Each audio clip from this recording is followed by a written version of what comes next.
Have you ever wondered what goes on behind the table at a dance competition? Exactly what are the judges looking for anyway? This is Making the Impact, a dance competition podcast. Each week, we'll cover a different topic related to the world of competitive dance from the perspective of the judges behind the table.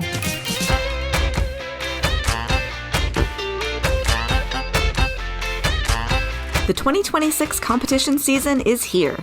Today on Making the Impact, IDA judges from across the country chime in with the things they want to see from you this season. From costuming to choreography and everything in between, this is an episode to take to heart before you head to the stage. Hey everyone, welcome to this week's episode of Making the Impact. I'm your host, Courtney Ortiz, and I'm here with my co-host, Lesley Mealor. Hey Courtney, we are just in it to win it. Competition season is here.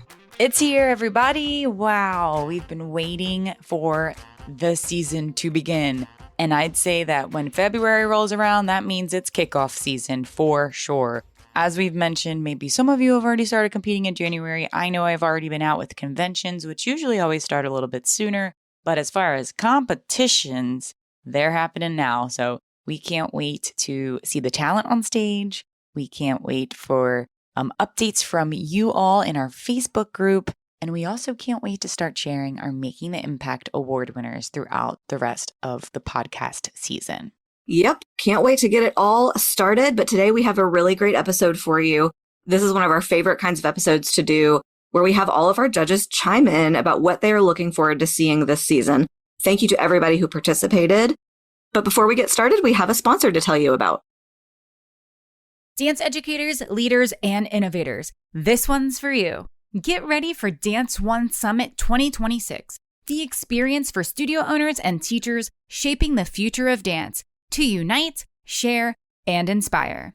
This is where passion meets growth, where creativity meets business strategy, where you connect with a powerful community that understands your hustle. Attend the Dance One Summit for impactful movement classes, hands-on workshops, business seminars, and exclusive industry insights. Plus, an epic expo hall packed with the latest in costumes, tech, and tools to elevate your studio. Whether you're here to strengthen your teaching, build your business, or spark fresh inspiration, Dance One Summit is where it all comes together. Coming this summer, August 13th through 16th, 2026 in New York City. Secure your registration today at danceonesummit.com. And Making the Impact has an exclusive discount code for you. Use the code DOS26IMPACT for $100 off your registration. That's the letters DOS, the numbers 26IMPACT for $100 off. Click the link in our show notes now to register and don't miss out on experiencing the Dance One Summit this summer. All right, Dance World, we're here today with many IDA judges from the roster chiming in to share with you on how you can prep for the season before you hit the stage, because we're getting an inside look, a heads up before you even hit the stage as to what a judge is actually looking for on stage. This is what the judges want to see from you. So what a helpful episode for us to give you at the top of competition season, because that'll make you even more prepared once you listen. Kicking things off today, we're going to jump into choreography that we see at competition. And we have a handful of judges who chimed in to talk about some of the things that they hope to see on stage. Let's hear from our first judge.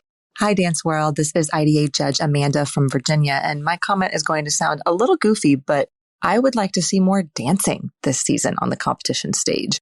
We talk a lot here at IDA about tricks and acro making their way into all the genres, but I also want to address this sort of trend of making pictures and poses to music. It's become very trendy to do sort of stop motion choreography to sometimes not even music, but sound effects strung together. And while it can be really cool and innovative and certainly has its place, it does become super redundant over the course of the weekend when we're sitting there judging and every routine has that kind of feel to it. And we never really get to see you move and dance and make connective tissue through your dance phrases. So I'd love to encourage dancers and choreographers really to take a look at your routines and make sure that your dancers are actually dancing this season and enjoying it while they do. Hey, this is IDA Judge Maddie from Tampa, Florida.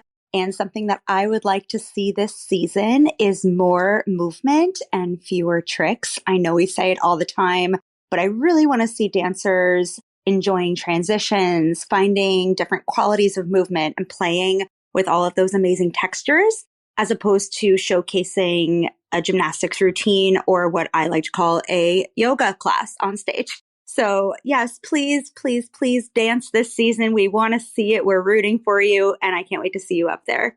All right, everybody. So you heard from our first two IDA judges, Amanda DiTullio and Maddie Markakis, and they just want to see y'all dance. Just dance, guys. It's so funny that this is where we kicked off because I've been thinking about this a lot lately that, dance has evolved so much over the years, and I'm talking over hundreds of years, obviously.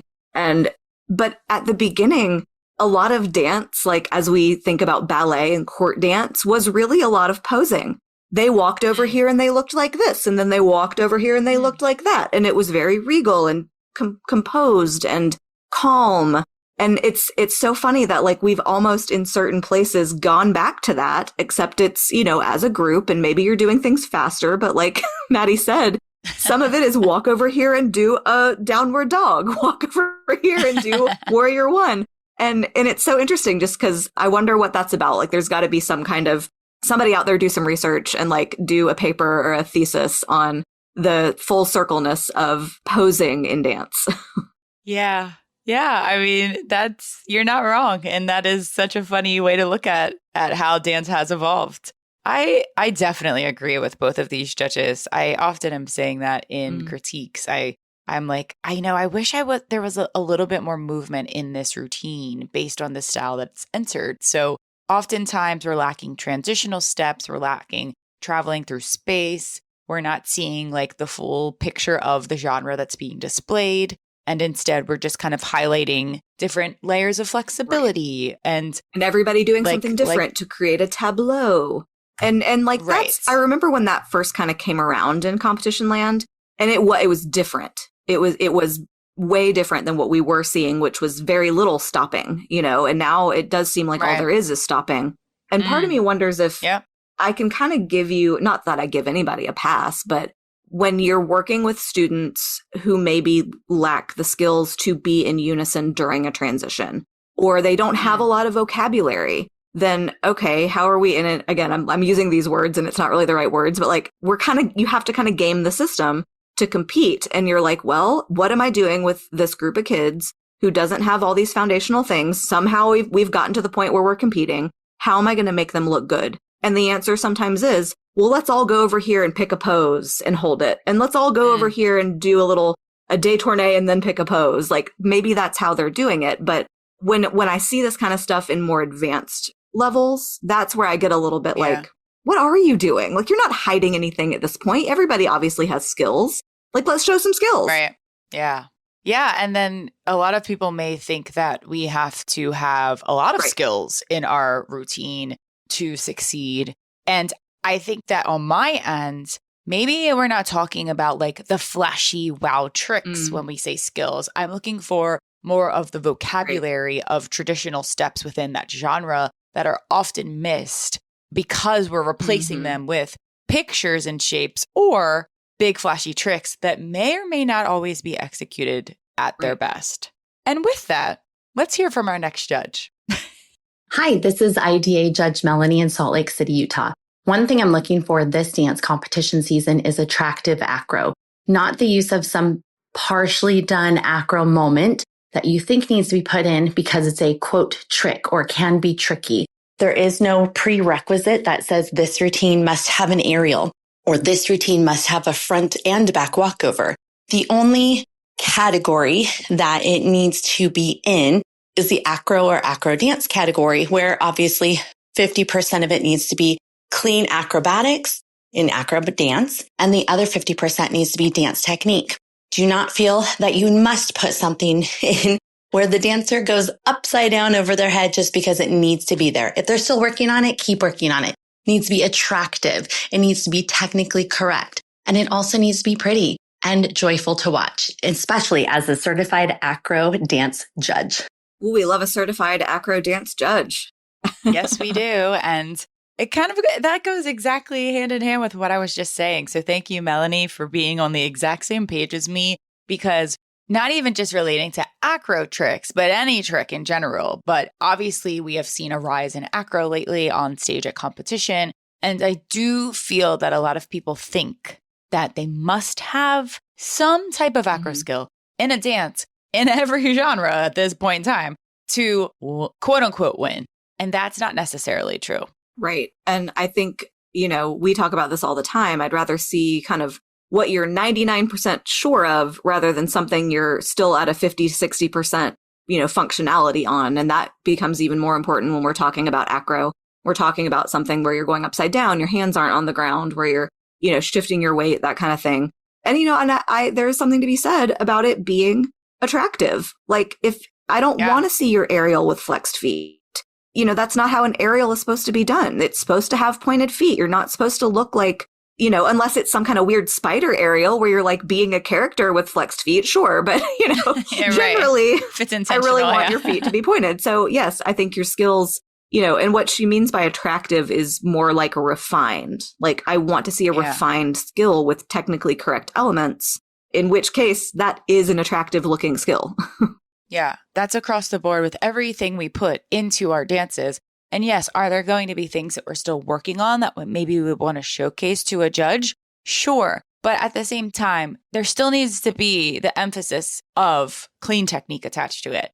The amount of, like you said, back walkovers with bent legs, kickovers with bent legs, forgotten about feet. The technique to me, boom, is already gone. They're releasing off their heel. They're not taking off from a tendu. Their arms aren't overhead. Their shoulders are in their ears. Just across the board, I already can tell based on how they're prepping for whatever skill they're about to present. The technique's not refined. The technique's not attractive. And the execution isn't going to be as strong as it could. So then I start wondering on the judge's end, why did we put this in here? Yes, we want to work on this skill, but sometimes we have to, as a teacher and even as a parent, accept the fact that maybe we're not ready for the skill just yet in our solo or just yet in our group dance. And that is okay. Find something else that looks just as even better to replace it in the choreography. All right. And we have one more judge to chime in and tell you their thoughts on another choreography specific bit of feedback. Let's hear from them. Hello, this is IDA Judge Ashley Peter from New York City. And one thing I really want to see on stage this season at competitions is dancers being utilized in ways that aren't the most obvious. So, if you have a lot of group dances, especially if you have a couple really solid technical dancers, you're going to feature them, put them downstage center. But for us as judges, it is always so exciting when we see a dancer being utilized in a way that you wouldn't always think, or taking someone who might not be the strongest technician or dancer at the studio, but they have that spark, they have that thing. And then also really finding ways to showcase dancers in different ways. Because for us at the judges table, if we see the same dancers downstage, front and center, over and over and over again, it gets generic to us. But if you really utilize all of your dancers and get creative in the ways that you can showcase them and change up the formations, it's always really exciting to us. I agree with Ashley Peter. Me too. I love not knowing what's coming. I don't want to be able to pre-predict what type of formation, who's going to be in the front based on me watching the whole studio all weekend, because we are watching you as an entire entity. Most of the time at regular dance competitions, the judges are not swapping out and doing rotation shifts. It's the same 3 judges for the entire weekend. So we sometimes need to look at it from that point of view as to, does that look too similar to my last dance? Did I feature that same person too much and I already featured them in the last dance? Who else can I feature here? So everyone is kind of getting different chances to be showcased. Absolutely. And I think that's just, a nice challenge for teachers and choreographers as well. Like if you are, the sole jazz teacher at your studio and you have all these jazz routines to choreograph, I feel for you because that's a lot. But that's also a really good personal choreographic challenge to say, okay, it's not always going to be Sarah. It's not always going to be Katie. Who else can I put in this spot? Who else? And what are we doing in that spot? Does it always have to be a heel stretch? Does it always have to be a turn sequence? Maybe it doesn't. Maybe there's something else you can do. And I just think that, to be able to challenge yourself as an artist is just as important as as the kids seeing that is happening as well, because we're all working with aspiring, dancers and possibly choreographers and teachers and studio owners. And so that, to be able to be a part of that as a student, to be utilized in a different way is going to impact them as they move forward in their dance journey. Absolutely. And something else to just think about from like a studio-wide perspective is the judges aren't the only ones that notice this. So that's another thing to think about, is that even people that know nothing about dance are probably clocking the fact that the same kid's in the front, the same kid is getting that feature. But there's 20 other kids on stage. Why isn't anyone else getting that feature? I'm sure that those things probably go through their head as well. And it might not even be directly attached to their kid. It might just be something that they notice choreographically, that one dancer or those two dancers are the only ones ever getting a moment. And I feel like often these days, is another kind of trend that I've noticed in choreography, is you see choreography and then you see everybody pop down to the floor, then one person stands up and does something. And then they move formations and then they do the same thing again on a different part of the stage. Someone else has a little moment. And it's like little spotlight features plopped into the choreography. And the choreography would be just as fine without that. But for some reason, we want to highlight these dancers, and I'm not mad about it. But let's change it up and make, like you said, Lesley, different skills that are being displayed, different dancers. Even if it is a hip shake 1, 2, 3, and a cute little personality moment for that dancer, like, why not? Let's change it up a bit. And I think too, just add to the list of what choreographers and dance teachers are responsible for. But, you're teaching an entire group of children and choreographing for an entire group. So when, maybe Janice over here is never featured. So a lot of her routine, if you really break it down to one kid, she's squatting and then she's moving and then she's, kneeling and then she's moving. So if that's kind of like your MO for choreography, is to do sort of the pop-up features, think about everybody else that's not doing the feature. How much dancing are those students actually doing when their part is just to support the group? Yes, we obviously want to promote teamwork. And if the skill involves people lifting or people posing or people just, completing the picture, that's great. But is all that one student ever getting to do is complete the picture? That's not fair. So. Yeah, good point. And we notice. So I love that. Teamwork makes the dream work. And enough about choreography. We've talked about that. And I'm sure there will be other instances that we mentioned throughout this episode. But let's talk about the dancers and maybe a little bit about their execution on stage. Let's hear from our first two judges about this. Hi, this is IDA Judge Chloe Adams from Los Angeles, California. I want dancers to feel first, then move and express from that place. So often I see expressions that look right but don't feel connected. When emotion starts internally and there's real intention and a clear why behind the movement, it moves beyond just performing and becomes something real and impactful, no matter the style. Hey guys, this is Cynthia Frias from San Antonio, Texas. I'm so excited to be part of the Impact Dance Adjudicators this season. One of the main things that I'm looking for is performance and artistry quality in dancers. While technique is something that is super, super, super important to me, what really separates a great dancer for me is when they're able to use that technique and give me an amazing performance that captivates all of their audience members into following the storyline that they were given. Can't wait to see everyone kill it on stage this season. Me too, Cynthia. I can't wait. Yes. Yeah, we're talking all about the dancers out there. So if you are a dancer listening, this one's for you. And I think it's a big critique here that we often say, every judge on the panel talks about storytelling, performance, and intention in the movement. And I love that Chloe brought up sort of the phrase of start with why. If anybody out there is in the self-help world, you'll know the book Start With Why by Simon Sinek. And it's a great way to just be in the world of anything. Why do you do anything that you do? Why do you have the job that you do? Why do you pursue the things you love? Why? Start with why. And that matters so much in dance. And that's something that you as a dancer, if any dancers are listening, can do for yourself. You don't have to be told necessarily the why. If you are listening in class, if you are ingesting the information your choreographer is giving you, hopefully it's enough for you to kind of start putting all that together yourself and deliver on stage. And that's something you can work on continuously. That's not that's not a one and done. That is learning how to do that as you move forward in your career. Yeah. And I think finding that why and finding that feel and your love of dance, when you discover that, which you wouldn't be showing up 1, 2, 3, 4, 5 days a week at your studio if you didn't enjoy the activity. So the love is there. We just now have to figure out a way to show it through our performance and emotion in our movement.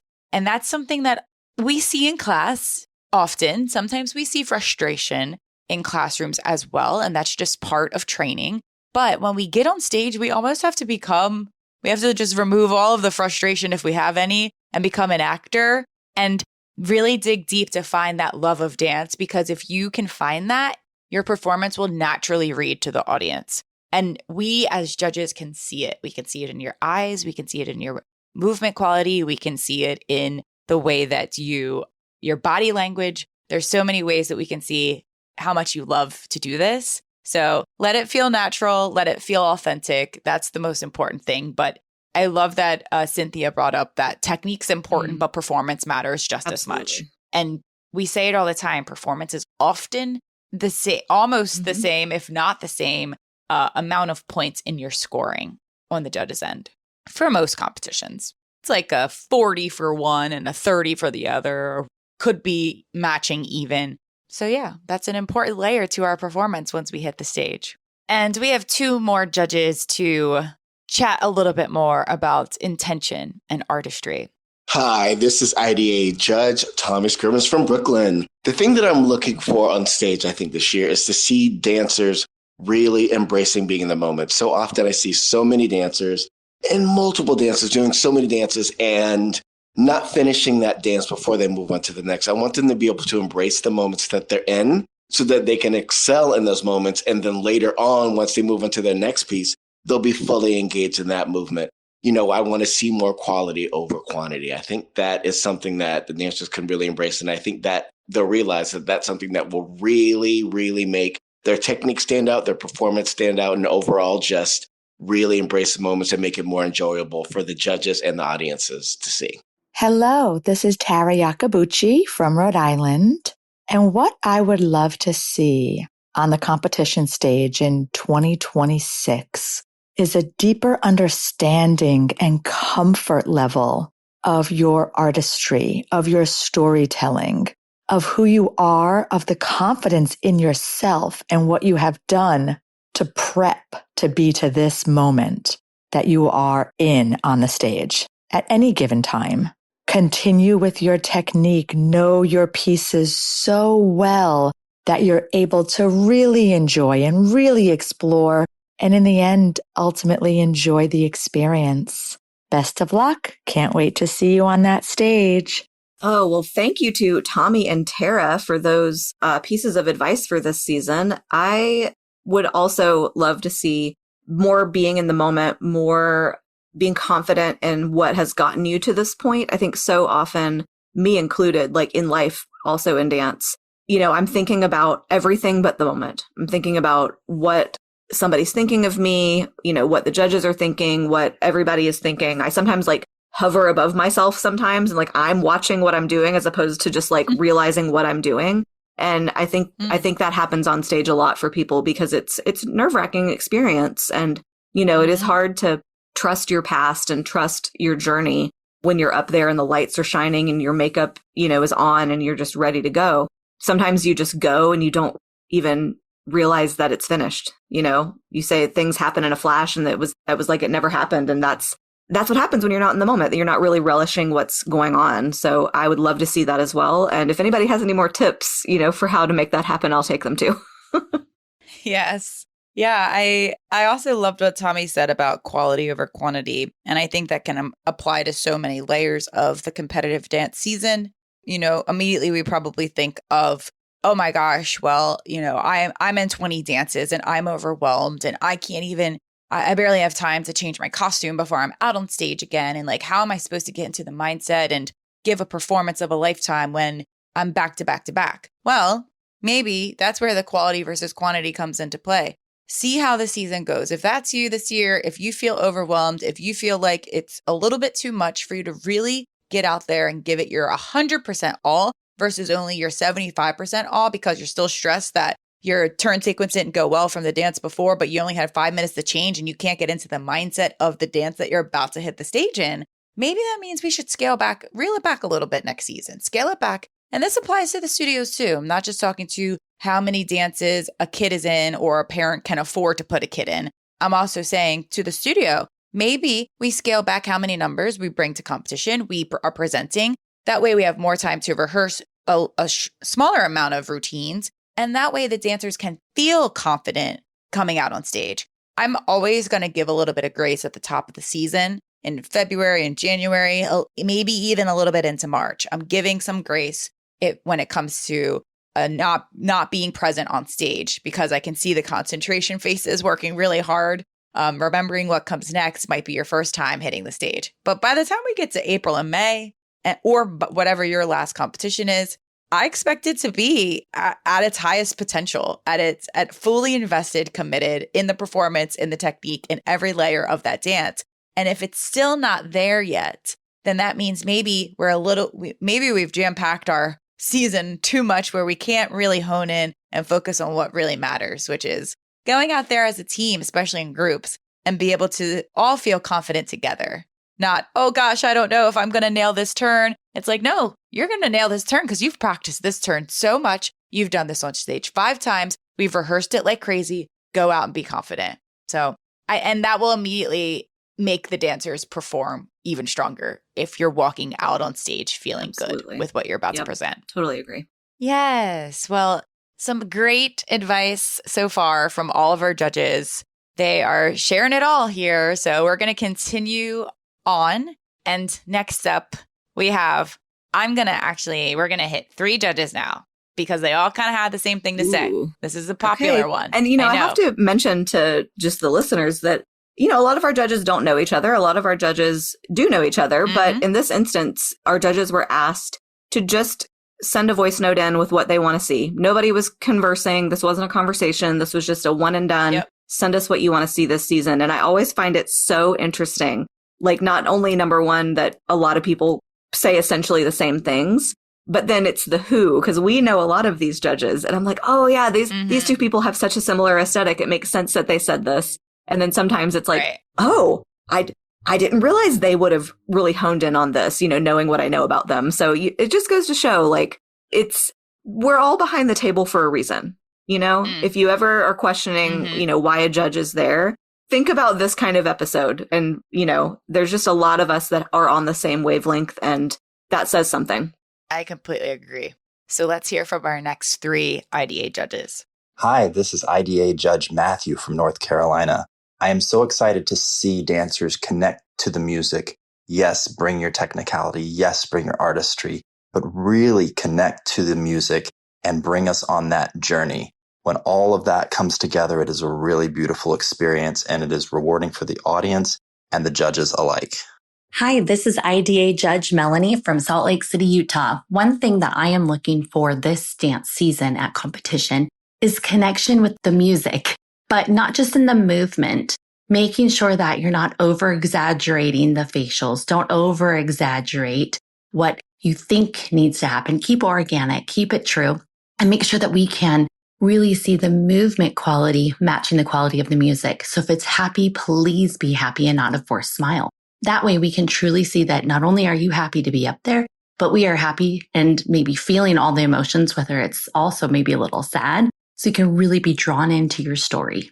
Hey there, IDA Judge Sally Cofield here from Chattanooga, Tennessee. I am really wanting to just see that music come to life on stage. So take that choreography that you've been given, close your eyes, let that music flow through the choreography, let the music initiate everything, and apply that choreography to what that sound is in the music. Be the music. Simple as that.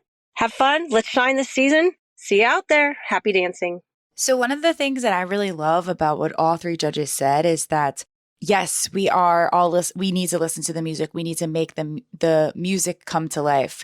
But then I also loved that Melanie didn't talk too much about interpreting the music with our dancer body and how we're executing the choreography, but relating it to the expression. and the facial expressions that should convey through the type of music that you're dancing to.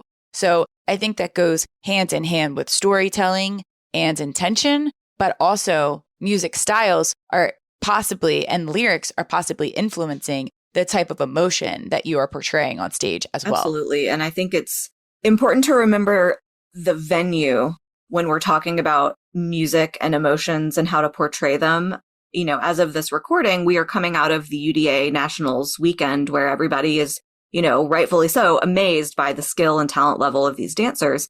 But their facial expressions in relation to the music are completely choreographed for a reason because of the venue that they're in and the style of dance that they are performing.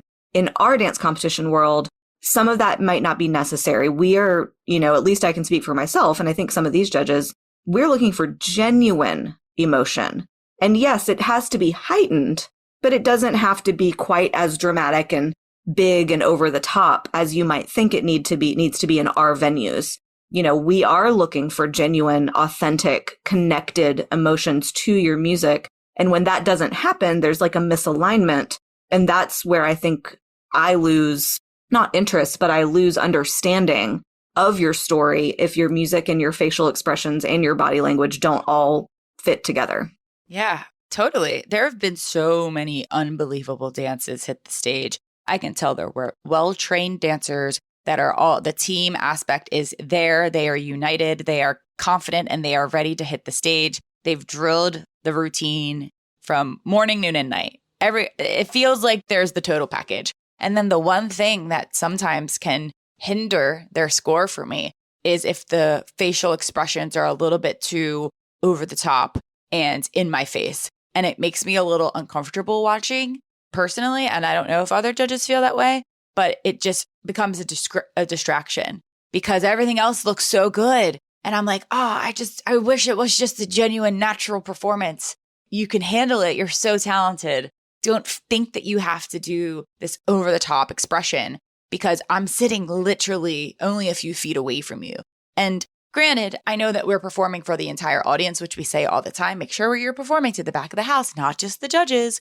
And that's true. It's not just about performing towards us. I want you to perform to everyone. But there's that like fine line of stepping too far with our facial expressions and not having enough facial expressions on stage. So it's just something that we learn as we navigate competition life and performing. But yeah, I love that we're talking about music here and movement quality as well, which is a big one for me that I want to see more dancers connect to the music, listen to the timing, not rush their musicality. Choreographers, I want you to explore more use of musicality, maybe going in and out of dancing to the lyrics versus dancing to the bass in the back or the drum beat in the back or the accent there. I want a little bit more variety there as well. So when I do see that and then I see dancers with a really tuned in ear executing that really well, it makes me excited as a judge. Yeah, for sure. And I'm just thinking about, you know, the variety of music that can be used to help with that. You know, if everything has similar instrumentation with similar instruments, you know, then you're going to get the same kind of movement quality. But, you know, if you have a piece of music that includes very light strings or very pounding rhythms, like you can move in those ways to mimic, you know, what you're hearing in the music. And I would just encourage everybody, as I always do, to dive deep into a rabbit hole of music and don't just land on top 40. Don't just land on the thing that you heard on the commercial that everybody else heard on the commercial. You know, I think at one point there was that trend of, you know, there was some car commercial and everybody was like, this is the newest best song. And you heard the whole, you know, Ford probably made a lot of money or whoever profited off of that. But yeah, dive a little bit deeper, find some different music out there because that's only going to enhance your work. And with that being said, final thought on music. Obviously, a lot of dances are set and they are ready. Maybe we can't change the music at this point in the season, right? That is okay. However, there's always new ways to hear different parts of the song. And for the dancers, I very much encourage you to study the music that you're dancing to, not just your solo. Every single dance that you're going to be hitting the stage, you should have the music accessible to you, saved on your phone or your computer, in the cloud, wherever. You should be putting headphones on, high quality headphones. And I know y'all have them. Don't tell me you don't, because I know y'all do. So put on your AirPod Maxes, put on your Beats, put on your Bose headphones, and listen to the music that way.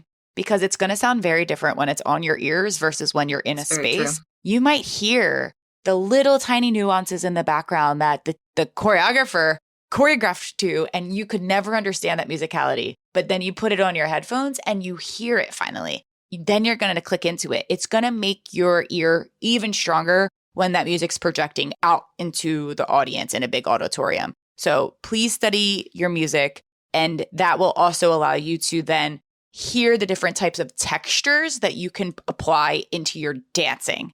So smooth, sharp, strong, still, different variety in how we're executing the movement quality based on all these fun layers of the song that you're listening to.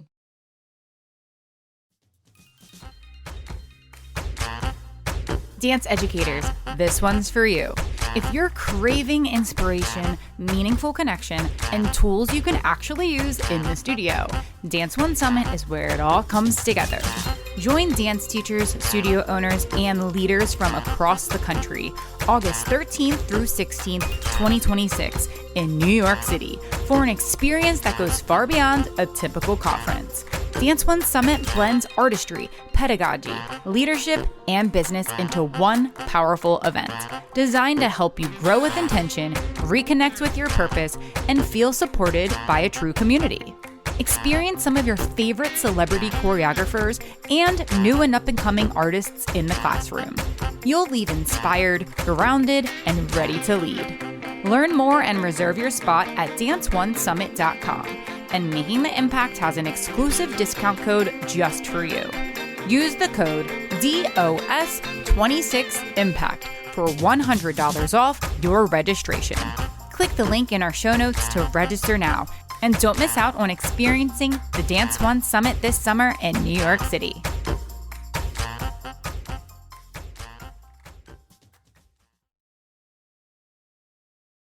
All right. And speaking of textures and style, I think our next few judges have a few things to say about different elements within your routine and how to enhance them even more. Let's hear from our next judge. Hi, this is IDA Judge Amanda from Stamford, Connecticut, and I am so excited for the 2026 season. I'm really looking forward to see some nice grounded performances, really great use of our plie and transitions that then can move into explosive risk-taking, but by establishing the foundation so that that moment of big risk reaps a big reward because it's being fueled from a place of technique and an overall sense of groundedness in the performance and really actively engaging through our muscles. Super excited for 2026 and setting my best to all. Ooh, groundedness. I like this one. Big risk, big reward. I like that a lot from Amanda. You know, being an adult of a certain age now, plie really is your best friend. Plie helps you in so many ways, not only in dance. I fell over Christmas. I stepped off a curb. It was so embarrassing. But and it was a really big curb. It was like one of those historic streets with like cobblestones and a very, very big curb. And I just turned around too quickly and didn't realize where I was. And I didn't get as hurt as I think I probably would have because my quads and my center were able to like lower me to the ground, essentially. Like I kind of did a plie to not fall on my face. And it made me very grateful for the years that I spent dancing because my body knows how to protect myself. My body knows how to absorb shock and absorb, surprise situations that you're not ready for. But when you're ready for it, when you're in a piece of choreography that you've trained for, that you can take that risk. Deepen your plie, allow yourself to jump a little bit higher because you can. You know what you've done to be able to get to this point. And so I love that her big risk, big reward. I think that's so true for everyone. Like, don't be afraid. Your body will save you. Yeah, I think that use of plie is so important. It's one of my biggest critiques that I often say at competition. And dropping the pelvis, feeling connected to the floor, being grounded, taking up space, all of that really comes from your use of plie. With that, I can tell if a studio embraces groundedness in their technique or if the stage is just slippery, or if they don't. So we can't always use the excuse of this stage is so slippery. It's like, I can tell based on how you're executing your movement, if you're trying to be grounded and you've trained to be grounded, but the stage or your shoe is preventing you. That's a very different scenario than I can tell when you've never used your plie in your life to the maximum capacity that you should. And then you're using the slipperiness as an excuse. Right. So to me, I can visually as a judge and a professional already see that. So with that, how do we fix it? Make sure that we are prepared with our footwear and having solutions to make our footwear be the consistency on the bottom that we need to execute our movement grounded with groundedness on stage and have no excuse. You have to be prepared. You have to come with, I don't know what solutions are allowed on stage these days, but like we would do the Coca-Cola on the bottom of our foot with a little wet paper towel. I would bring a wet paper towel backstage. I would be blotting my feet until the moment I went on stage, really making sure that consistency feels good to get me through a 2-minute dance. Some competitions, there's a rosin box on the stage. A lot of them don't allow that. Don't bring that on if you absolutely know it's not allowed, but like just coming prepared. And I know that's hard to say when like you haven't been able to feel the stage or whatever, but you want to make sure that, especially even after your first dance, if you're like, "Ooh, that was slippery out there." Okay, well, how do we fix that? Right. We can't just continue to use that as a reason for us to not be able to be grounded, because then you're going to fall out of your pirouette and you could potentially fall out of your leap. And you could potentially make me really nervous when you jump into your acro skills because you're not connected to the floor. And oftentimes that's linked to my shoes were too slippery and the stage was too slippery. Right. Well, and I think too, like you said, sometimes there's situations where you don't know what the stage is going to be and you're not sure. And, that's in the moment, that's when you have to be a smart dancer.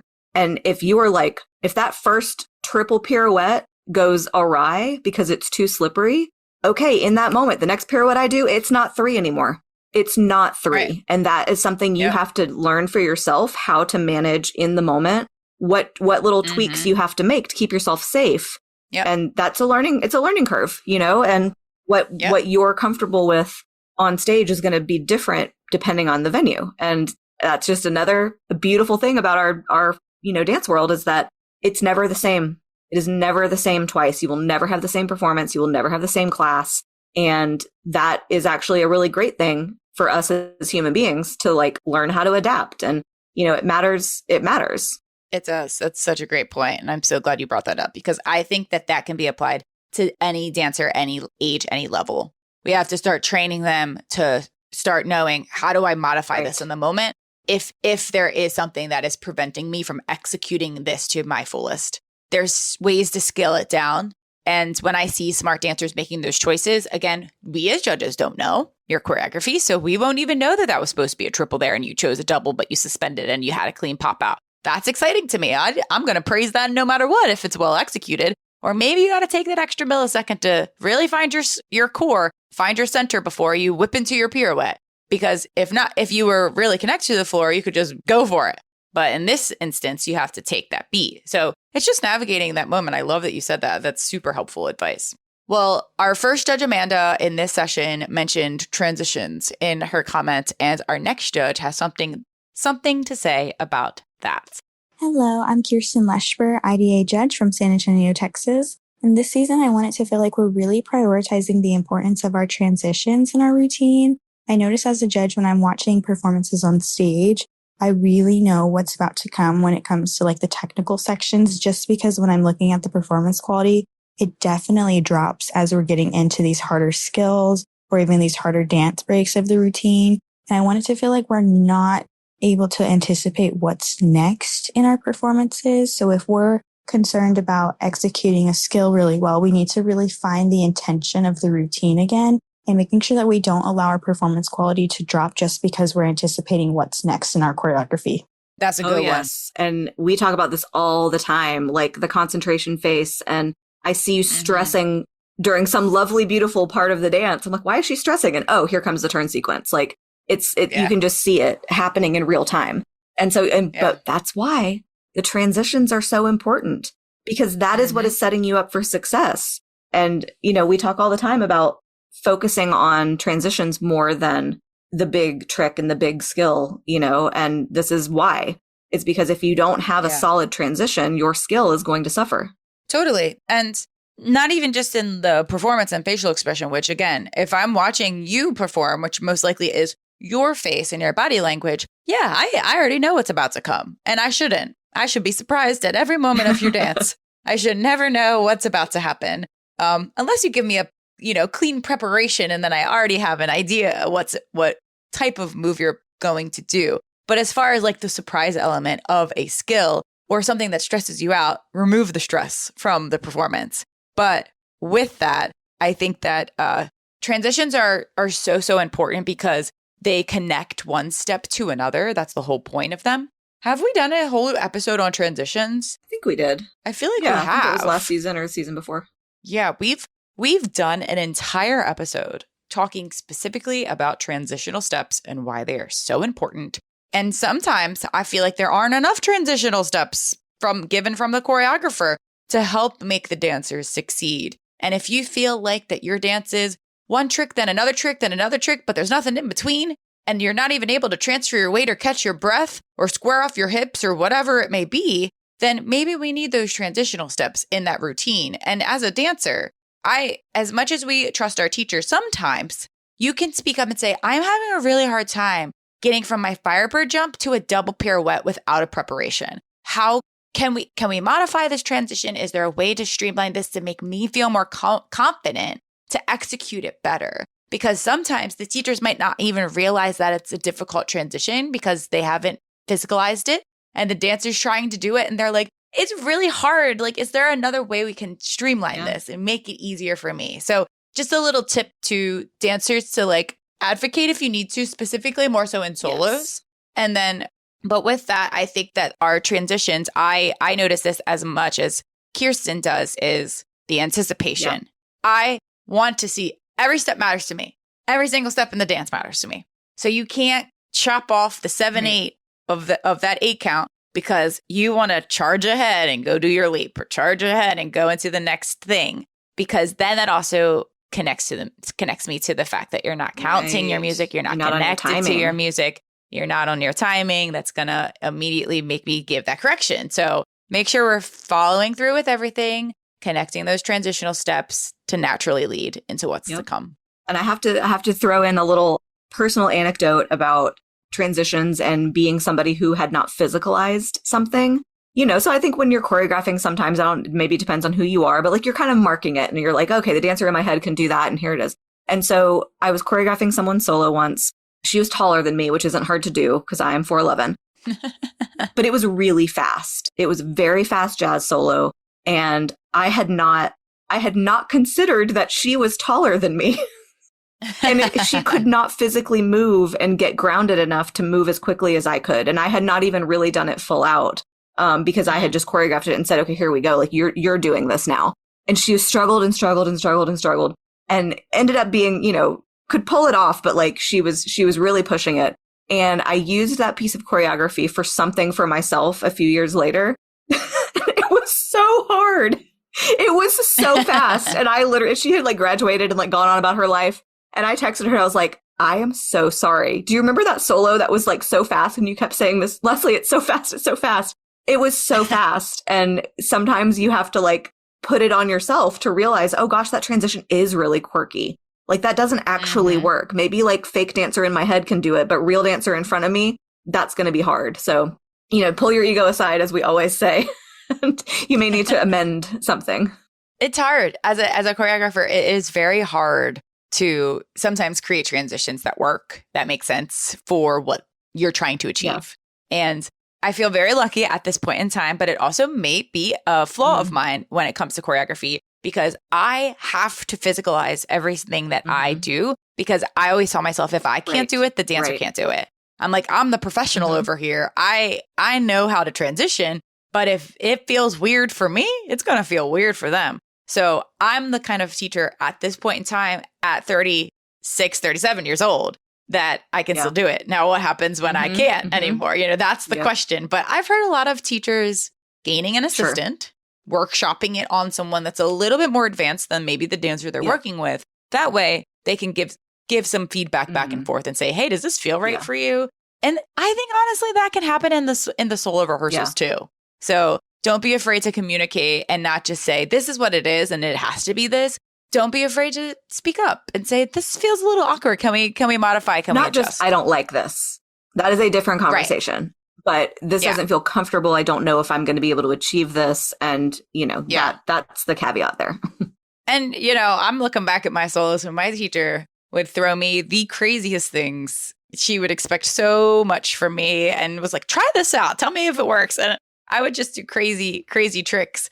But there were always ones that stressed me out. And I remember being like, I just don't know if I can get it. Like, I don't think that this tombe is enough. I think I need a chaîné and a double chaîné into a tombe to get more momentum, things like that. Well, so you knew what you needed. Good. You knew yourself well enough to know this ain't going to hack it for me. Like, I need more. Right. And I'm thinking that was when I was like a teen or older. I didn't know any different when I was a mini or a junior. I'm just going with the flow. Throw yourself into stuff. Transitions, they matter. They're important. Don't cut them short. Make the most of them. All right. Kirsten has one more thing to share. And we also have another new judge to chime in as well.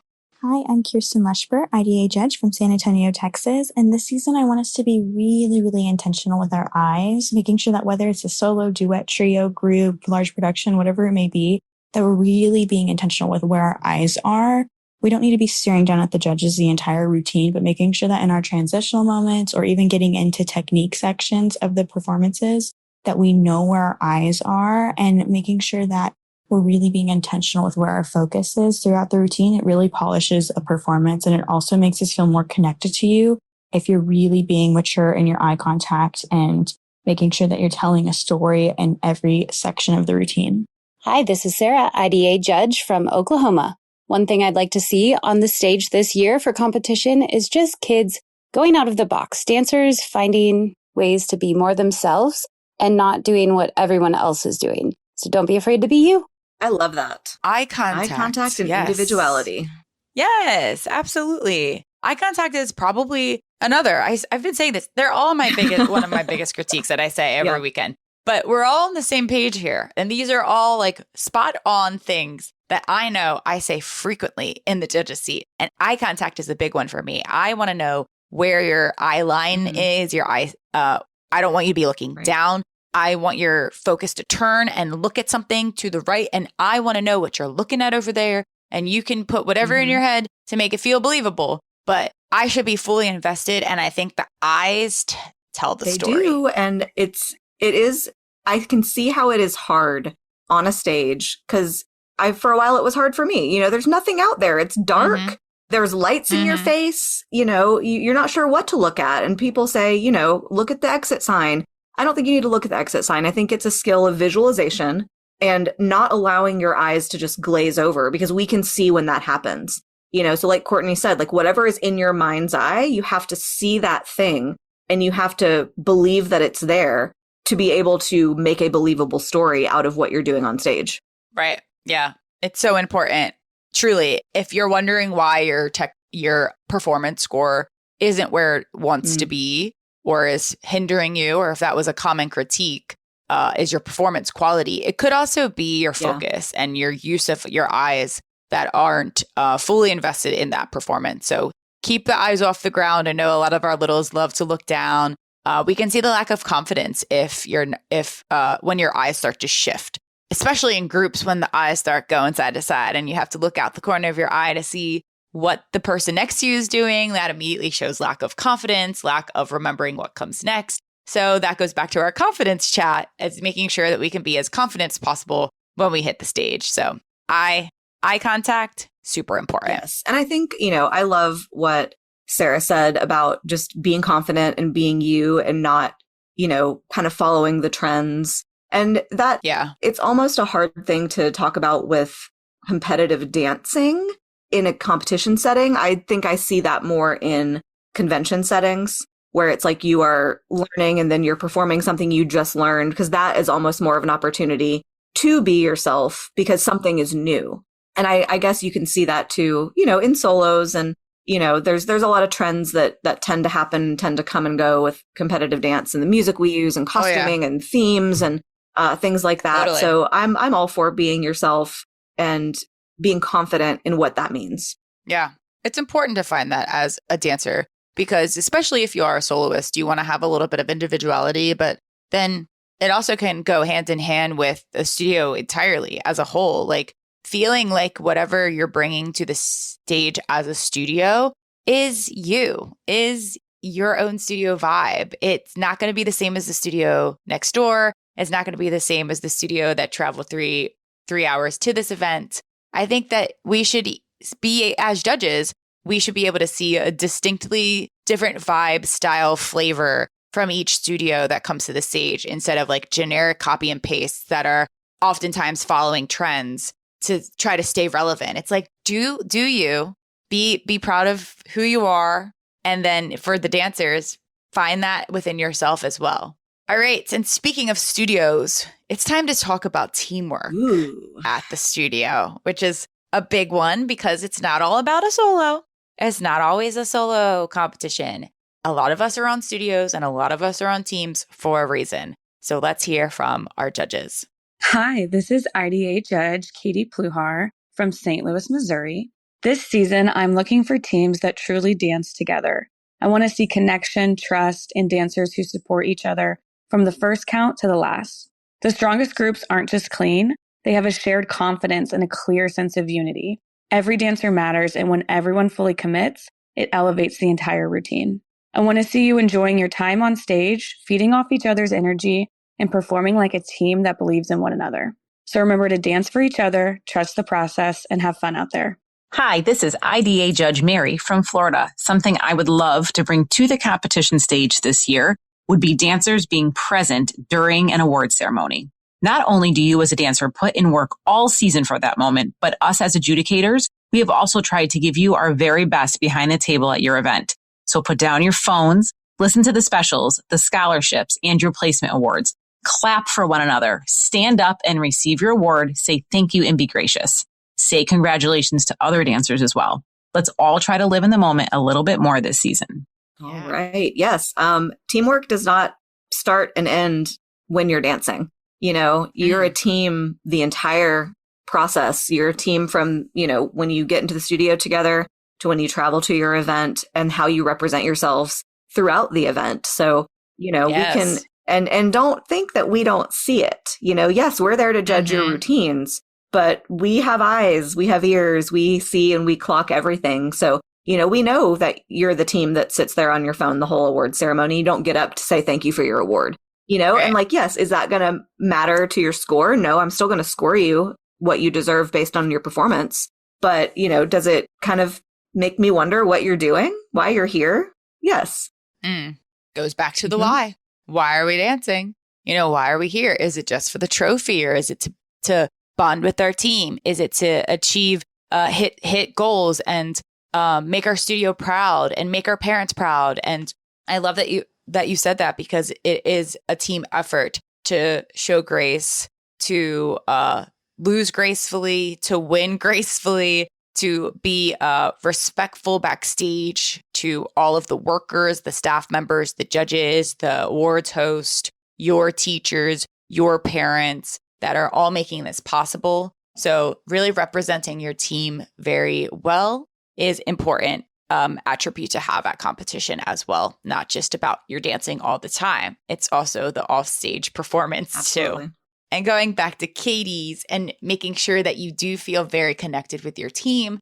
I love when I hear that studios do different types of bonding activities, maybe like before a competition weekend or the day before at the studio or whatever it may be, to just kind of get everybody in the same room, same space, go over some things that they're maybe goal setting that they want to achieve for the weekend, how they want to approach the weekend, but then also maybe some icebreakers to just get everybody on board as a team. Sometimes we get so focused on my solo or my small group, but there's also the minis that are looking up to you if you're a senior dancer, or there might be the senior dancers who are so focused on school that they can't even focus on their team. And it's like, okay, let's get into the mindset when we enter that space, we're here for one another. We're here to support each other and I just love to see that teamwork aspect, and it's going to translate into how you perform on stage too. For sure. All right. Costuming is something we have not discussed, but we have to. And a few judges have a thing or two to say about costumes, which I'm sure we could talk so much more about. That's why we have so many episodes devoted to them. Yes, absolutely. So maybe here's a few tips that you can implement into your costuming before you hit the stage this season at competition. Hello, this is IDA Judge Mary from Alabama, and I am so excited to see more age-appropriate costumes. I absolutely love to see dancers walk on stage looking and feeling so confident, knowing that their costume is exactly what is right for them, for their age, for their level, and for the style of dance that they're performing for us today. I can't wait to see even more of these amazing costume choices this season. Hi, this is IDA Judge Melanie in Salt Lake City, Utah. One thing that I'm looking for while judging this season at dance competitions is just seeing the overall picture, whether it's a solo, duo, trio, quartet, small group, large group, line, production, anything that you're bringing onto the stage. We can see the whole gambit of what you're bringing on. What I mean is head to toe, toe to head competition wear and ready to go. You can be in all black. That's great. You can be in an exact costume that matches the theme. I want to see a cohesive look so that way we aren't kind of looking around saying, I'm not finding the matching. I'm not really feeling how this is cohesive and together. That way, when the dancer or dancers turn to the side, we're not questioning angles, maybe making sure the fit is correct. Again, they are children. So we want to keep safety in mind. We want to make sure the judges are comfortable watching in the audience, but also the dancer is comfortable to do the best that they can do. Great advice here on costuming from our judges and what they want to see. And I think that is so important. Age appropriate costuming, as well as costuming where a dancer feels confident, is really important when you are the performer on stage. Absolutely. Confidence is key. I mean, even just walking around in the world, you want to feel confident in what you have on. And that makes total sense for being on a stage where a whole bunch of people are looking at you, right? You want to be confident. You want to feel good about what you're wearing and what that means and what you're presenting to the audience. And I think Melanie, I really appreciate what she said about everything being cohesive, and it can be simple. You don't have to go all out with rhinestones and sequins and fringe and the whole nine yards. It can be very simple and be effective. Right. Just a well thought out presentation, I think, is important. And that really stems from the studio and the vision of the choreographer and how much thought they really put into selecting this costume from the presentation side. Does it match the story that we're telling? Does it make sense? And then with that, presentationally, how did we style it? And is everyone on the same page with that? Because presentation is something that we can control, making sure our hair looks polished, making sure that there's no holes in our tights, no holes in our shoes if we're wearing them, that we're bobby pinning headpieces and all of those things. It's just being all on the same page as a team to know how we're coming out on stage to present each dance individually and cohesively. So I really love what she said there about that, because there have definitely been instances where, again, I feel like that we all kind of have an idea that at this point in time in competition world, that the costume isn't often critiqued these days. It's really not. It's, and the only time I really will actually critique the costume itself is if it is unsafe for the dancer and it is exposing the dancer in an unsafe way. I will mention that. But also, only if it's like it really makes me turn my head and question, why did we go in this direction? Like, we're doing a dance about baseball, but we're not wearing a baseball uniform or something baseball inspired, just, and it doesn't make sense. It's not like it just wasn't thought out well enough. So to me, there's sometimes I question it. It's very, very rare, but I have seen it on stage, and it's just making sure we're bringing that total package look because even though we think costuming isn't critiqued, it's still the total package and makes your vision come to life. Absolutely. But with the age appropriateness, I'm excited to see some tights on stage, hopefully, for our younger dancers in particular. I mean, I don't think it's a bad thing for all dancers to wear tights occasionally at some point in their lifetime. Dancers should know what it feels like to wear a tight as well in their years of training. And if they never have, to me, that's a problem. And that also goes back to wearing shoes too. which, we talked about this so many times But maybe on the podcast. We need to hear it again. Maybe we need to hear it one more time from another judge. Mary Roberts is back to tell you one more thing about shoes. Hello, this is IDA Judge Mary, and I am so looking forward to watching competition season this year. And every time a dancer walks on wearing shoes, they are doing just that. They are wearing 2 shoes, a matching pair every time. Yes, a matching pair, not one and the other, not a jazz shoe and a ballet shoe. I've really never seen that unless it was very, obviously part of the choreography, but like a clean looking stage shoe too. Like, again, presentation. If we're gonna wear a turner, I've seen dancers come out with their big toe sticking out the turner on stage. Yeah. And then add the layer of, I'm only going to choose to wear one and it's looking busted. It's like, no, but first we should have 2 on second. They need to look stage ready. So just coming out with the appropriate footwear, stage ready. Stage ready. That's really what it comes down to. Stage ready. It's different than rehearsal. That's a lot of people don't think, I rehearse in this shoe. Well, I remember back in the day when we wore shoes on stage, which now we don't, we had rehearsal shoes and stage shoes. And I know that's expensive, but that's what we did because unfortunately we couldn't have our shoes looking dirty on stage.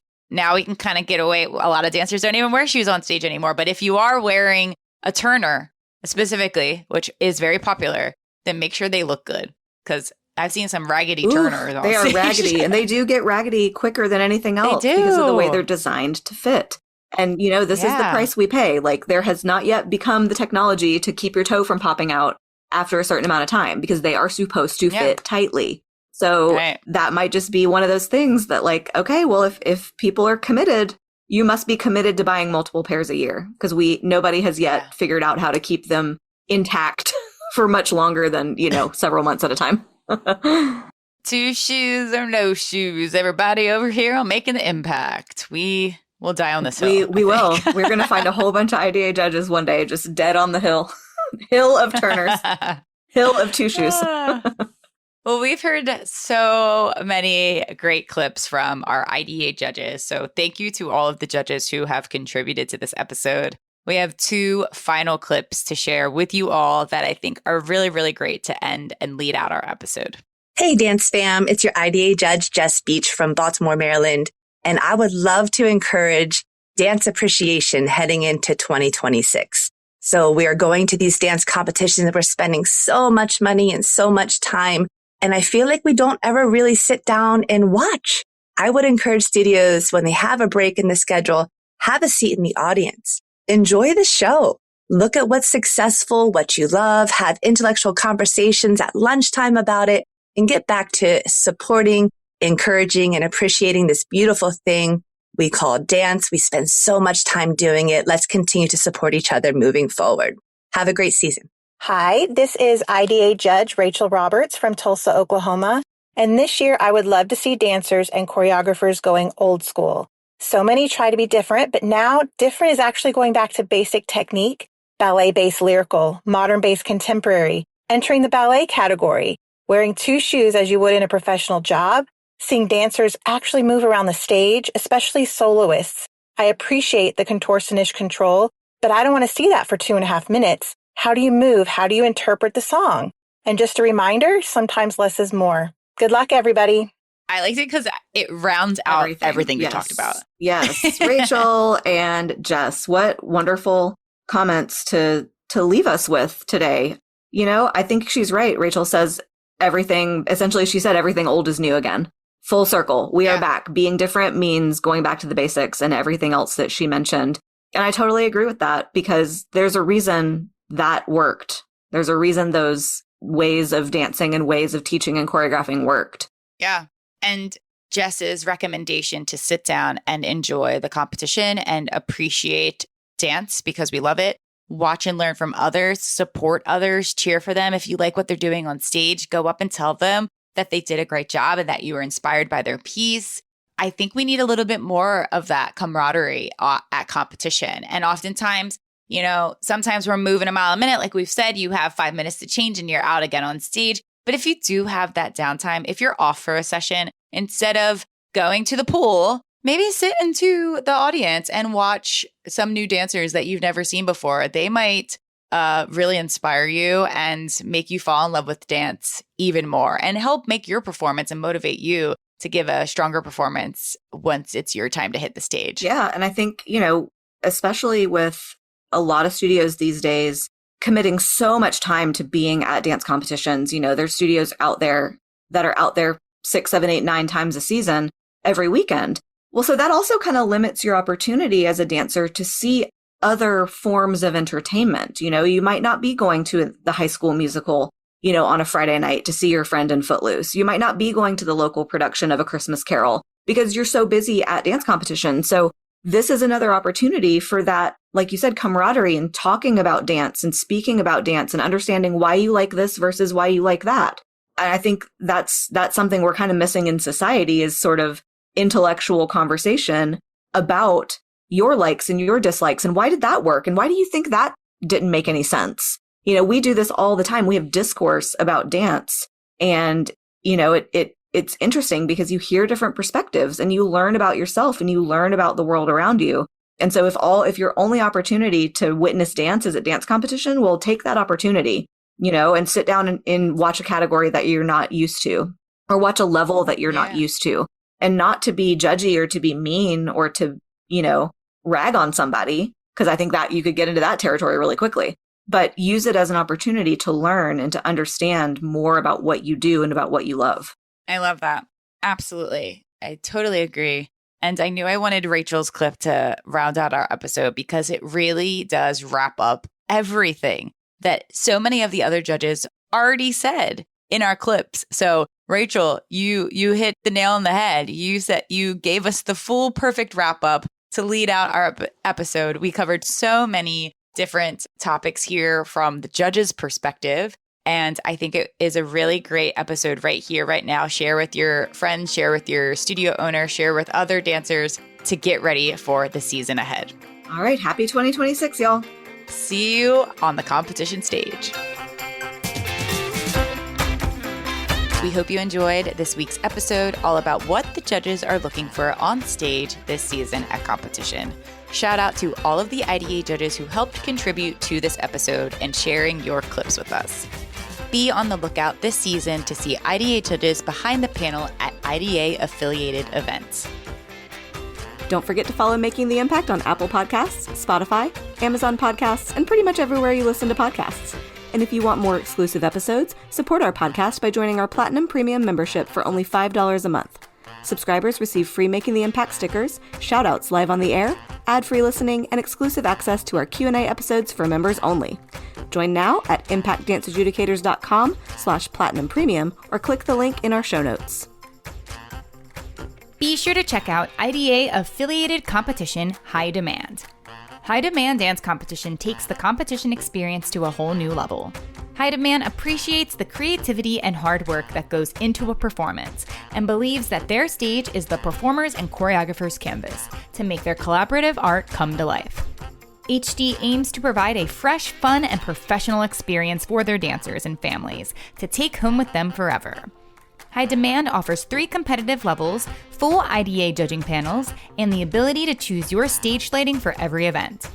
At every regional event, HD also offers improv competitions, dance-off entertainment challenges, and complimentary stretch classes on the stage, so dancers can feel the floor and start the competition like a professional. HD is proud to provide their dancers with so many different custom awards, cash prizes, and continuing education scholarships. To learn more about High Demand and to see if they're coming to a city near you, visit their website at hddancecompetition.com or find them on Instagram at hddancecomp. Coming up soon on Making the Impact, we've got a throwback episode on shock value and an episode all about the juniors and teens. We'll see you next week for another great episode on Making the Impact.